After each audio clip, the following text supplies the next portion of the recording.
ఊహించని twist, Baahubali 2 records break. North అమెరికాలో అత్యధిక వసూలు సాధించిన ఇండియన్ సినిమాగా ధురంధర్ 2 21 మిలియన్ గా నిలిచింది. 9 ఇయర్స్ గా 9 ఏళ్లుగా బాహుబలి 2 20.78 మిలియన్స్ గా ఉన్న రికార్డును బ్రేక్ చేసింది. దీనిపై బాహుబలి నిర్మాత శోభు యార్లగడ్డ స్పందించారు. ధురంధర్ మూవీ చూసా, నాకు నచ్చింది. ఆ సినిమా రికార్డు బ్రేక్ చేస్తూ కొత్త బెంచ్ మార్క్ సెట్ చేయడం సంతోషంగా ఉంది అని ట్వీట్ చేశారు ఆయన.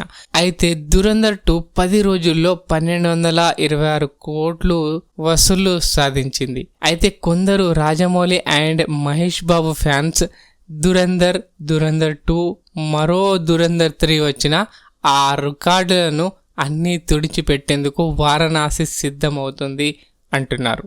మరి దీనిపై మీ కామెంట్ ఏంటి? కామెంట్లో చెప్పండి.